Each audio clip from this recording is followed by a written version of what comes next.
voltamos para a abordagem de Apocalipse capítulo 14, o versículo de número 6 em diante. Apocalipse capítulo de número 14, versículo 6 em diante, que nos diz a palavra do Senhor. Vamos ler. E vi outro anjo voar pelo meio do céu, e tinha o evangelho eterno, para proclamar aos que habitam sobre a terra, e a toda nação, e tribo, e língua, e povo, dizendo com grande voz: temei a Deus, e dai-lhe glória, porque vinda é a hora do juízo. E adorai aquele que fez o céu e a terra e o mar, e as fontes das águas. E outro anjo seguiu dizendo: caiu Babilônia,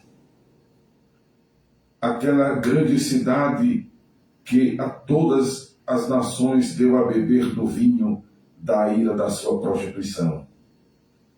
E ele seguiu o terceiro anjo dizendo, com grande voz: se alguém adorar a besta e a sua imagem, e receber o sinal na testa ou na mão, também o tal beberá do vinho da ira de Deus, que se deitou não misturado no cálice da sua ira, e será atormentado com fogo e enxofre diante dos anjos e diante do Cordeiro. E a fumaça do seu tormento sobe para todo sempre, e não tem repouso, nem de dia, nem de noite, os que adoram a besta e a sua imagem, e aquele que receber o sinal do seu nome. Aqui está a paciência dos santos. Aqui estão os que guardam os mandamentos de Deus e a fé em Jesus. E ouvi uma voz do céu que me dizia: escreve, bem-aventurado os mortos, que desde agora morreram no Senhor, diz o Espírito, para que descansem dos seus trabalhos e as suas obras os sigam. Louvado seja o nome de Jesus Cristo. Louvado seja Deus. Meus amados, chegamos ao capítulo 14, do versículo 6 ao versículo 13, que nessas abordagens que eu estou fazendo, estou nomeando como a segunda parte do capítulo 14, né, aqui nesse programa de abordagem sistemática da Palavra de Deus que eu venho fazendo, e não é de agora, faz tempo, no programa Acorda a Bênção. Louvado seja o nome de Jesus. Lembrando que a abordagem que a gente faz não é versículo por versículo, embora às vezes é necessário ler versículos separados, né? Ler em partes, mas a ideia não é essa. A abordagem também não é de curiosidade bíblica. A temática aqui da abordagem é bem aplicativa, é bem pragmática. Né? Louvado seja Deus. Como acabei de ouvir o testemunho da irmã, nosso intuito é exatamente ajudar os irmãos a crescerem na graça e no conhecimento do Senhor, e ajudar tanto aos irmãos quanto a mim a viver o Evangelho de Jesus Cristo. viver o Evangelho de Jesus Cristo, de forma prática, de forma bem comum, normal. Diga-se de passagem que não há nada de comum, de normal nisso, porque viver o Evangelho de Jesus é viver no sobrenatural. Sobrenatural. Não? Viver o Evangelho de Jesus é viver acima do nível. Amém? Viver o Evangelho de Jesus é viver fora do sistema mundano, do sistema diabólico. Sim, porque o mundo jaz no maligno. Jesus disse que a luz e as trevas vieram ao mundo e os homens amaram mais as trevas do que a luz, e viver o Evangelho de Jesus é viver na luz. Louvado seja Deus. E quando eu falo que viver o Evangelho é viver o sobrenatural não significa você estar levitando, não significa você estar vivendo, fazendo milagre, até porque a sua vida já passa a ser um milagre. Né? Viver o Evangelho, a vida já se constitui um milagre. Milagre de libertação das garras do maligno, o milagre de libertação do pecado que nos escraviziona, o milagre do desprendimento da carnalidade, porque vivendo uma vida de carnalidade a gente vive concomitantemente uma vida leviana, e aí a gente já vive desagradando a Deus se a gente vive assim, porque a gente vive mortos em nossos delitos e pecados. Então, viver o Evangelho do Senhor é algo realmente acima do nível. Diga-se de passagem que é vivendo este Evangelho que nós nos constituímos igreja. Ser igreja não é ser um prédio, ser uma parede, ser um móvel, ser um semovente, ser um imóvel. Ser igreja é estar sujeito a Cristo, e não há sujeição a Cristo sem obediência ao seu Evangelho, às suas normas, às suas regras, aos seus princípios, à sua doutrina. Ser igreja é estar sujeito a Cristo, conforme está escrito em Efésios 5:24. Amém? Louvado seja o nome do Senhor. Viver o Evangelho nos constitui mais do que meros protestantes, mais do que meros evangélicos, mais do que meros religiosos.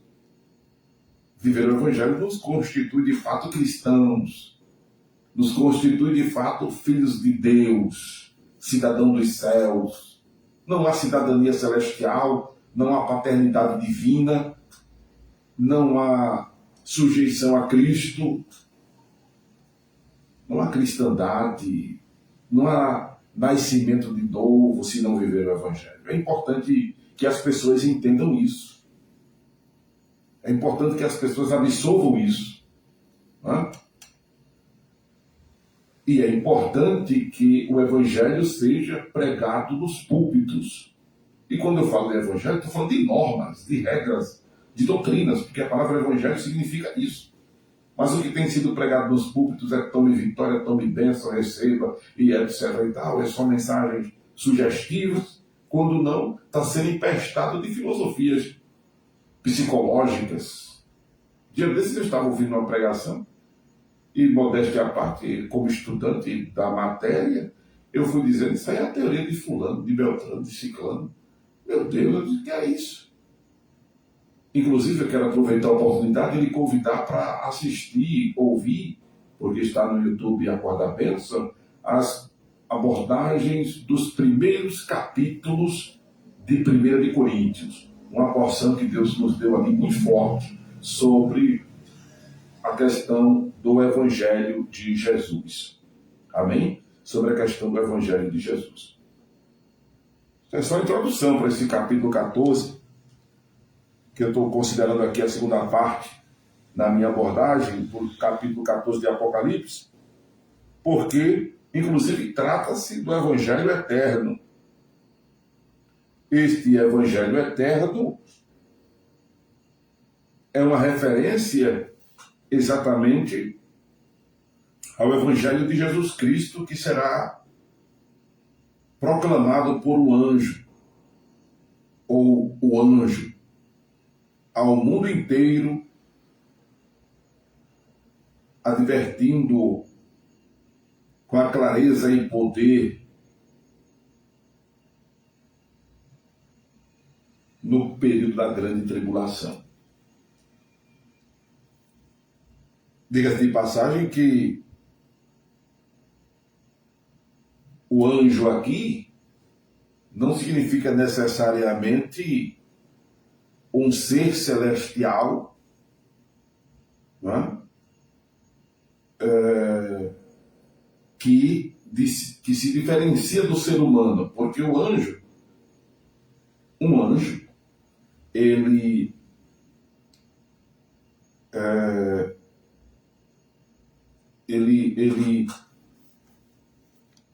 é diferente do ser humano, né? Em Filipenses, Paulo diz que o ser humano é menor que os anjos. Os anjos, seres celestiais, são velozes, né? são mais fortes que nós humanos, são mais poderosos que nós humanos. Os anjos, eles são seres diferentes.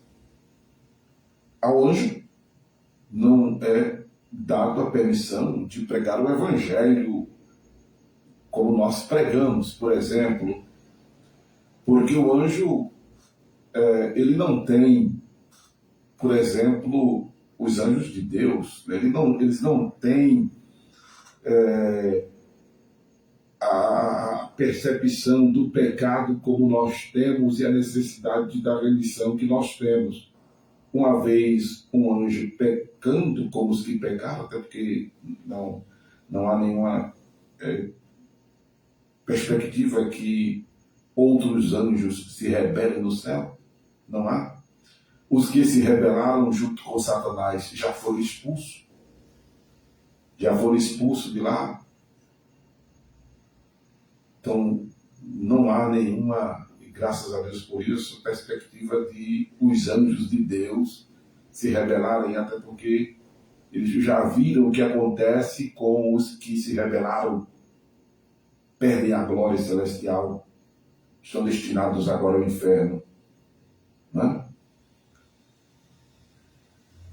Mas os anjos não lhes foram facultados a pregar o Evangelho de Jesus que nós pregamos por conta exatamente de situações como a que eu acabei de dizer, a consciência do pecado, a noção do arrependimento,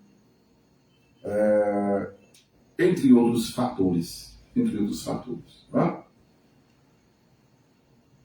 Então, haverá, e diga-se de passagem que a palavra anjo significa mensageiro, né? Enviado. A palavra anjo significa mensageiro, enviado. Então nós não deixamos de ser anjos no sentido funcional da palavra, porque somos enviados, somos mensageiros de Deus. Por isso que nós, seres humanos, uma vez exercendo a função pastoral, somos chamados de anjos da igreja. Mas somos seres humanos, mortais, enfim, de carne e osso. Inclusive, eu tenho um estudo aí no YouTube sobre angelologia. É importante, inclusive, também nessas abordagens que eu acabei de mencionar de 1 Coríntios, do livro de 1 Coríntios. Dá uma olhada depois, quando quiser. Procura aí na playlist de mensagens. Então, haverá, durante a segunda metade da grande tribulação, essa proclamação do Evangelho de Cristo para o mundo inteiro.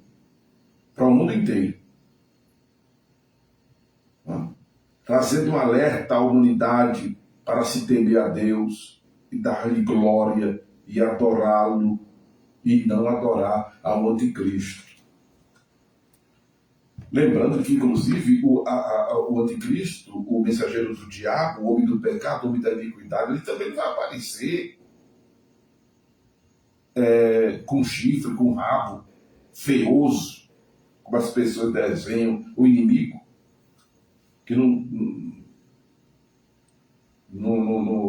essas figuras aí assustadoras não representam nada do inimigo na sua aparência, O problema do inimigo não é a aparência. O problema do inimigo são as suas ações.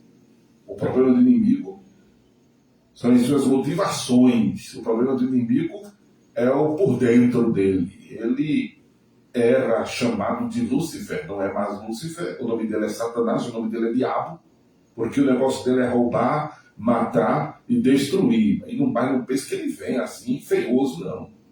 Ele não vem feioso. Ele não será feioso.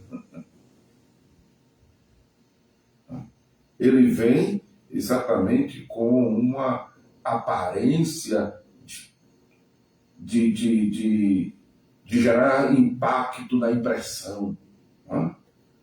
De gerar impacto na impressão. Chegar assim e o cara pode falar, rapaz, que coisa, né?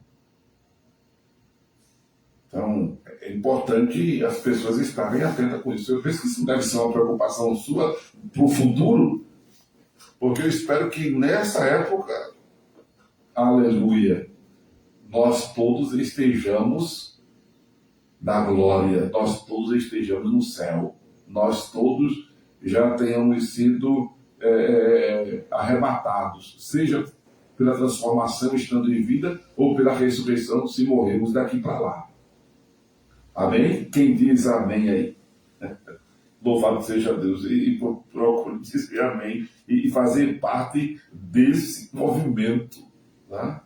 De ida para o céu. Porque, como já temos dito, quem ficar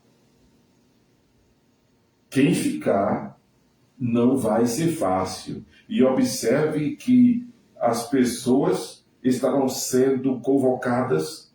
De um lado, o inimigo vai estar atuando. Do outro lado, Deus também vai estar trabalhando. Ele não vai entregar também a humanidade, a sociedade, a Satanás e dar as costas.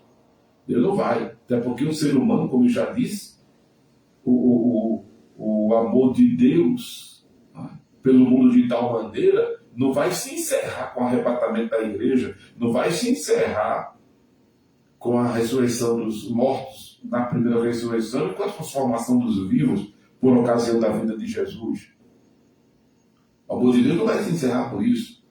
O amor de Deus não vai se encerrar no desencadear da grande tribulação. Ao contrário, estamos vendo aqui no texto que Deus continuará amando o mundo de tal maneira, ao ponto de já ter enviado Jesus Cristo, mas enviar um mensageiro para comunicar às pessoas que elas devem adorar somente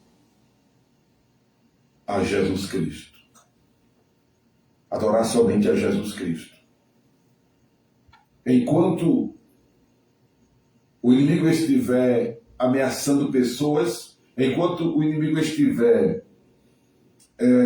operando para escravizionar as pessoas pela comida, pela água, pela veste, pela sobrevivência, conforme vimos no capítulo 13, precisamente versículos 16 e 17,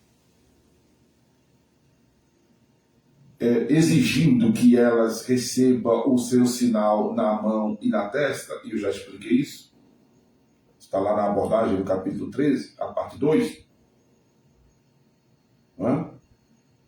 Por outro lado, o Senhor estará enviando o seu mensageiro para que as pessoas, louvado seja Deus, não se sujeitem as ameaças do anticristo. O inimigo trabalha de um lado, mas Deus trabalha de outro. Deus trabalha de um lado, mas o inimigo trabalha de outro. Não? Enquanto você é chamado a estar jejuando, a se santificando, a se espiritualizando, o inimigo fica chamando você para não fazer nada disso. Enquanto Deus fica lhe chamando para a igreja, o inimigo fica lhe chamando para o mundo. Enquanto Deus lhe chama para ler a Bíblia, o inimigo lhe chama para ficar o tempo todo em rede social, vendo besteira. Enquanto Deus lhe chama para oração, o inimigo fica enchendo a sua cabeça de maus pensamentos. Então o inimigo trabalha de um lado, Deus trabalha de outro. Deus trabalha de um lado, o inimigo trabalha de outro. E a gente fica no meio desse fogo porque nós somos importantes demais para Deus e o inimigo quer nos tirar de Deus. Você é obra-prima de Deus, você é a menina dos olhos de Deus, você é a coroa da criação. Deus quer você porque você é a sua imagem e a sua semelhança, mas o inimigo também lhe quer para lhe destruir, para acabar com você, para atingir Deus destruindo sua vida. Quando a gente vê, amados, um ser humano jogado na sarjeta, numa calçada, numa rua, moribundo, o diabo fica com isso tirando onda, sabe com quem? Com o nosso Deus. Olha aí a tua criação. Olha aí a tua criação. Olha aí a tua imagem e a tua semelhança. Aí você diz, pastor, e por que Deus não intervém? Por que Deus não intervém? Porque muitas das vezes aquilo é a vontade da pessoa. Quando é um problema em que a pessoa não tem um controle sobre a sua mente, aí a Bíblia mesmo nos diz que nem os loucos errarão o caminho do céu. Aí é diferente. Mas quando é por conta da vontade da pessoa, é por conta do querer da pessoa, aí esta pessoa está maculando a imagem do divino. E deixa eu lhes dizer com muita profundidade, não é só quem vive moribundo por aí, entregue às drogas, ao álcool, ao ponto de perder a sua sanidade mental. É para quem está, inclusive, desonrando a Deus em seus corpos. É quem está mudando a imagem do homem, mudando a imagem da mulher.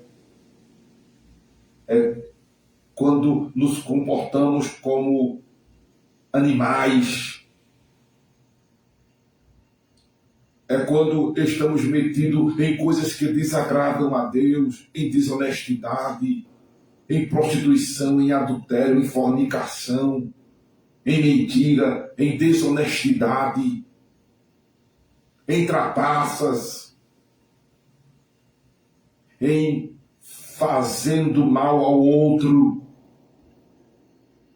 Quando corrompemos a moral de Deus em nós, ou seja, quando corrompemos a nossa moralidade, atingimos Deus,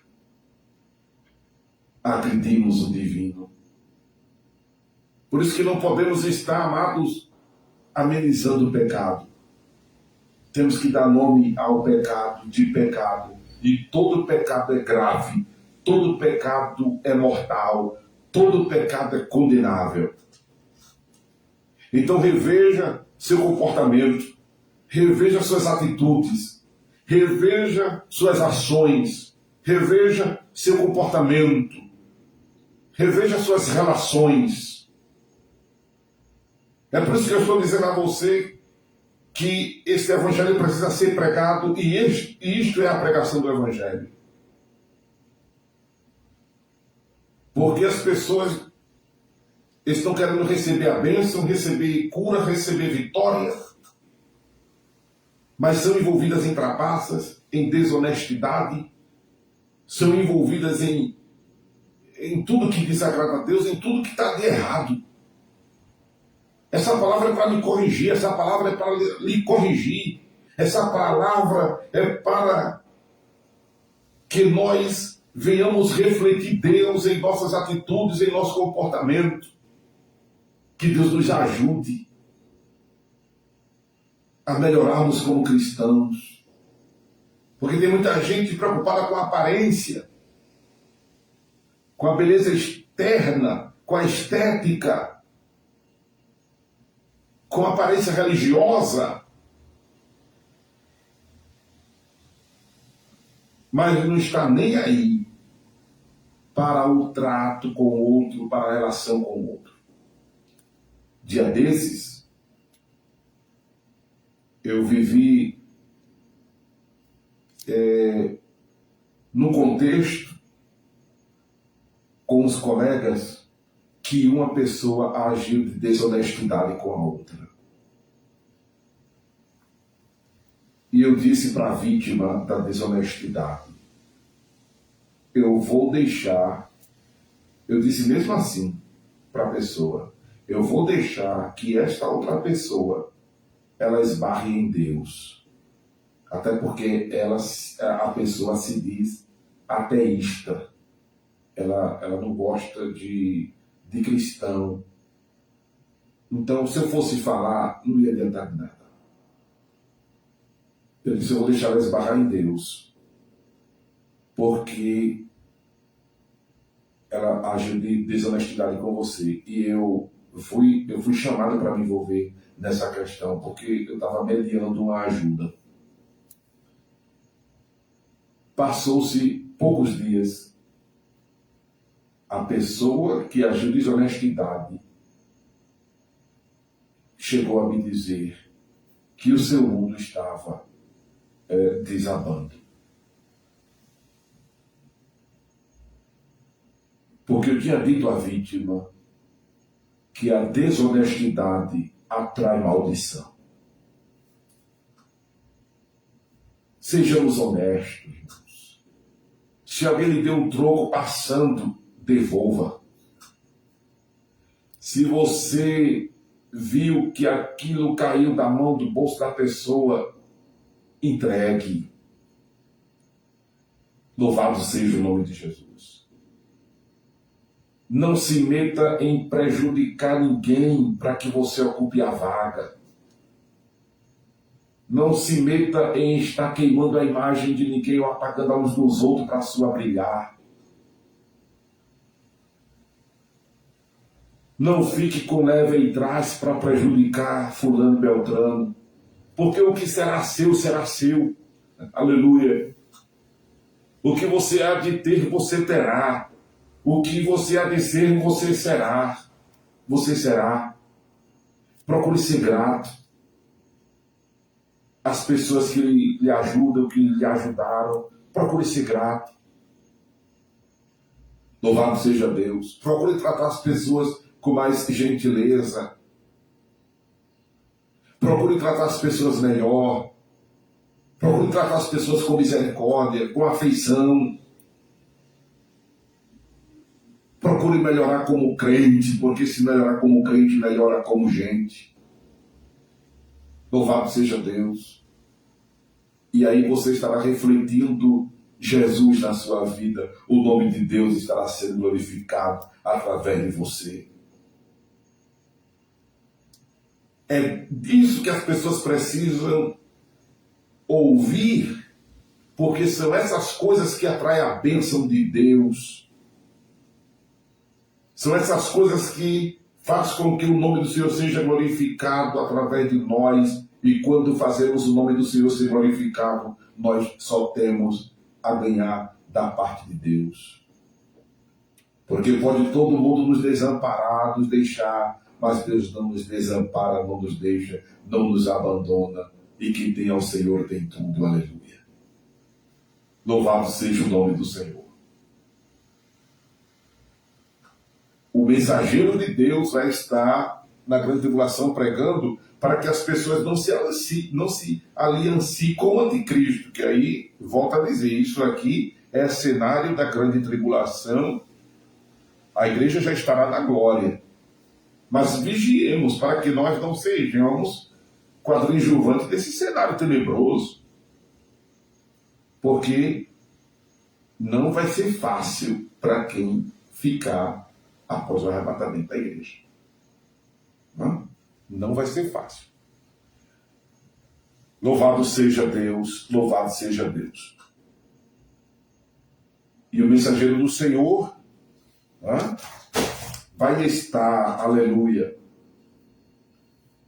pregando, glória a Deus, aos que habitam sobre a terra e a toda nação, tribo, língua e povos. Dizendo para que as pessoas temam a Deus e dê-lhe glória, que é isso que eu estou fazendo aqui, inclusive. Porque é vinda a hora do juízo. Inclusive, aqui, no contexto aqui do capítulo 14, versículo 7, o juízo está bem mais próximo, porque aí já aconteceu o arrebatamento da igreja, já é a segunda parte final da grande tribulação. Já estarão aqui no período dos 3 anos e meio, correlacionado às semanas lá de Daniel. Então o juízo está mais perto de que longe, na ocasião aqui. Porque depois da grande tribulação, como eu já disse na abordagem do capítulo 13, o que vai acontecer é a parousia, né? Porque no final da grande tribulação que acontecerá a guerra do Armagedon, em que as nações estarão contra Israel, e aí acontece a parousia, que é a vinda de Jesus Cristo com a igreja, é quando Israel vê aquele a quem transpassaram, e daí se desencadeia o milênio. Aí você diz, pastor, mas vai ter mais 1000 anos pela frente, depois da grande tribulação. Aí eu volto a lembrar, quem já me acompanha há um tempo, já ouviu dizer, que esses 1000 anos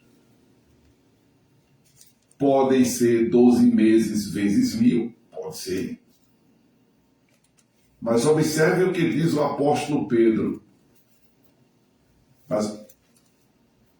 Observe o que diz o apóstolo Pedro na sua epístola, glória a Jesus, 2 Pedro capítulo 3, verso 8. Mas, amados, não ignoreis uma coisa, que um dia para o Senhor é como 1000 anos, e 1000 anos como um dia. Não ignoreis isso. Um dia para o Senhor é como 1000 anos, e 1000 anos como um dia. Ou seja, a questão aqui é uma questão de tempo, que pode ser 12 meses vezes 1000, mas também pode ser muito rápido. E é para isso que nós temos que estar atentos nessa era da igreja, nós que somos pré-milenistas, não é? Porque a qualquer hora Jesus pode vir buscar a igreja. A qualquer hora Jesus pode vir buscar a igreja. Não é? E quem estiver lá na grande tribulação tem que viver nessa iminência. Ora, eu estou pregando isso aqui no ano de 2026, eu irei para o céu ou morrerei antes do arrebatamento da igreja e espero ressuscitar na primeira ressurreição. Deve ficar isso aí nas nuvens, né? Se não houver uma mudança tecnológica daqui para lá, porque antigamente a gente tinha o Orkut, hoje não tem mais o Orkut. Talvez há algum tempo não tenhamos mais o Facebook. Não sei, Instagram parece que veio para ficar mais. YouTube também, eu acho que o YouTube veio para ficar mais, não sei. Porque já tem o TikTok, já tem outras plataformas, não sei o que é que vai ficar. Mas se porventura eu, pastor Amaro, já não estou mais na terra, já estou no céu,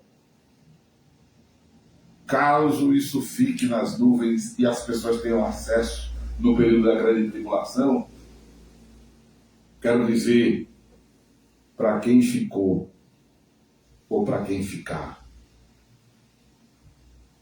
com muita tristeza digo isso. Não? Mas quero lhes dizer, não se prostrem ante o anticristo. Vai ser difícil? Vai, porque não vai ter acesso à comida, não vai ter acesso à veste, não vai ter acesso a calçado, não vai ter acesso à água potável, a não ser que se aliancie ao anticristo. Mas eu quero dizer a você, cuide de salvar sua alma. Cuide de temer aquele que pode matar o corpo e lançar a alma no inferno. Se você negar o anticristo e morrer de inanição, morrer desnutrido, morrer de desidratado, ou morrer por assassinato, porque o anticristo vai mandar lhe assassinar. Você, negando ao anticristo, você estará salvando a sua alma. É o que diz o texto de Apocalipse. Adonai é aquele que fez o céu e a terra e o mar e as fontes das águas. Louvado seja Deus. Louvado seja Deus. Eu quero partir aqui exatamente para o versículo de número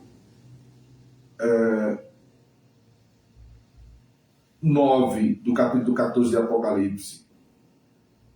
Quando um terceiro anjo diz que se alguém adorar a besta e a sua imagem e receber o sinal na testa ou na mão, também o tal beberá do vinho da ira de Deus. Olha aí. Então não receba o sinal da besta na testa nem na mão. Para nós que estamos na era da igreja ainda, não nos curvemos a outro evangelho, irmãos. Não nos curvemos a outro evangelho. Não nos tornemos politicamente... qual é a expressão que se usa hoje? Politicamente aceitos religiosamente. Politicamente corretos religiosamente. Não nos tornemos politicamente corretos religiosamente, ou seja, aderindo a tudo, aceitando a tudo. Os famosos crentes lagartixa, né? Que fica balançando a cabeça constantemente. Não nos curvemos a isso, a essa adulteração que está acontecendo ao Evangelho. Louvado seja o nome do Senhor. Amém? Que o Senhor, portanto, nos abençoe e nos ajude. Espero que esta palavra tenha mexido com você. Se ela não mexeu com você, o que você ouviu foi a voz do pastor Amaro Correia. Mas se ela mexeu com você, se ela lhe impactou, se ela lhe despertou temor, pelo menos, desejo de compromissar-se com Deus, o que você ouviu foi a voz de Deus, a voz do divino.